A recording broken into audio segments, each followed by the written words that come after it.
There are some creatures in Ark who are just bad because they're bad. But there are other creatures who are bad because of how they've been designed to fit into the game. And today, I want to talk about some of those creatures, starting off with the Terror Bird. The Terror Bird isn't a terrible tame, but the problem they have is that they are basically outclassed by other tames in mainly two ways: spawn location and stats. Terror Birds often spawn in very dangerous areas like the Redwoods, which can make it difficult for early game players to tame them. I say early game players because Terror Birds have 270 health, 16 attack, and 120 weight. These aren't much better stats than a raptor, and in fact, a raptor has 140 weight, meaning it has more weight than a terror bird. So in the early game, you rarely are going to tame a terror bird because of their spawn location often being very dangerous to travel to, and having access to similar tames like raptors in much safer areas. In the mid to late game, you aren't really going to be taming terror birds too, because they're just way better creatures to tame, leaving the terror bird in an awkward position of not being worth the risk in the early game and not being worth it in the mid to late game. Terror birds are super fun to use and are far from useless, but the way they've been incorporated into the game can make them appear so. Gallimimus. The Gallimimus is supposed to be an early game dino you can use to quickly ride around on, but with all the things you have to do in order to tame it, it's very easy to skip over them. Gallimimuses can't be bullied, meaning you're going to have to build a trap to tame them, which can be pretty hard to get them into because of their speed. But fine, whatever. You successfully trap a Gallimimus, and now it's time to start taming. But be careful because Gallimimus have a horrible health to torpor ratio, making it really easy to accidentally kill them when taming. And even if you knock them out, their torpidity drains incredibly fast, so you're going to need a ton of narcotics to keep it knocked out.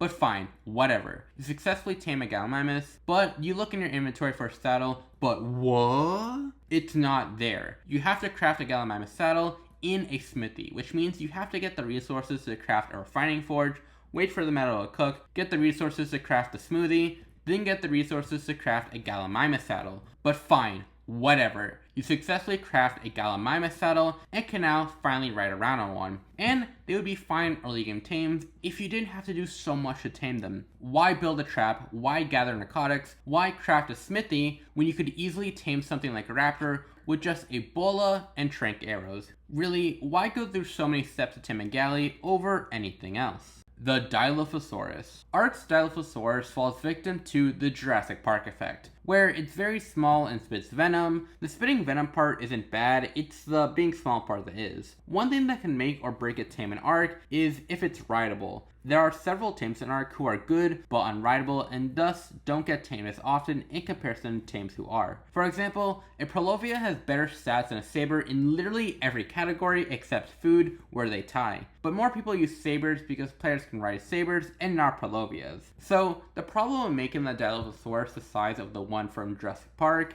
is that you can't ride them, and with no special ability that makes them useful in the late game, they're one of the worst creatures in the game. And this is really frustrating because Ark should have based the Dilophosaurus on its real life counterpart to make it rideable. I'm fine with Ark not being realistic. I think Ark should prioritize fun over realism. For example, the Raptors are based on Jurassic Park 2, but that benefits them because you can ride them, which makes them really, really fun. If the Dilophosaurus was just rideable, it would be much more fun to use too. The Diplodocus. The Diplodocus has one major issue. It doesn't do damage. A creature not being able to defend you or even itself makes it really unusable. Again, not a useless creature to tame, but why not just have the Diplodocus do damage and make it go from an early game creature to a late game creature? It's literally a giant sauropod. It would be awesome if the Diplodocus was another great creature for fighting world bosses. Its saddle too isn't that practical. It could be useful, but the majority of the time, it's better if each player was on their own tame. I will say though, it is very fun. If the Diplo just did damage, it would go from an okay creature to use to an amazing one.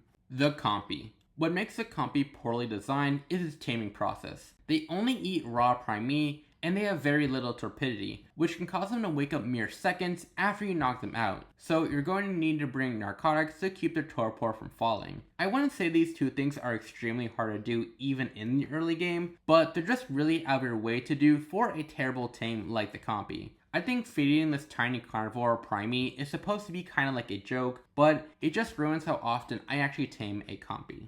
The Troodon. The Troodon might have the lowest taming to being worth taming ratio in the entirety of Ark. To tame a Troodon, you must feed it one of your creatures who is on neutral or aggressive. The more XP this creature gives, the more taming percent the Troodon will get. So most people use Rexes, Gigas, Wyverns because they give a lot of XP. In order for your creature not to kill the Troodon, you must lower its health so much that the Troodon can eat it in one bite. You also should wait for night to do this since Troodons stay much faster at night. The taming method sucks because you have to do so much for a creature that does so little. The Troodon basically is an early game tame. You need to wait until the late game to tame, who doesn't do anything to make up for it. The Megalosaurus. From night one way, by day another. We have the aberrant king, the Megalosaurus. The Megalosaurus' main weakness is how unbalanced its daytime nerf and nighttime buff is. During the day, Megalosaurus is very sluggish and weak, but during the night, it's a very powerful creature. The problem is that on every map except Aberration, daytime is half of the game, which means the Megalosaurus is basically useless for half of the game on most maps.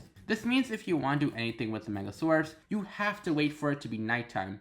But why would most players do that, when you could tame a Rex, Spino, or Theory, who you could use all the time, no matter the time? I'm not saying to get rid of the daytime nerf, but just lessen it so the Megalosaurus would still be useful. I feel like if Ark just made the Megalosaurus around the same strength as an Aloe during the day, and kept its nighttime buff, the Megalosaurus would be at a much better place in the game. The Pachy Rhinosaurus. The Pachy Rhino's biggest weakness isn't anything it does, but what others do. Or, in other words, competition. The Pachy Rhino is in direct competition with its ceratopsian relative, the Trike. They're both early game tames, easy to tame, they both have frills that reduce incoming damage, and they both have special abilities. But the Pachy Rhino differs majorly in one place, its spawn rate.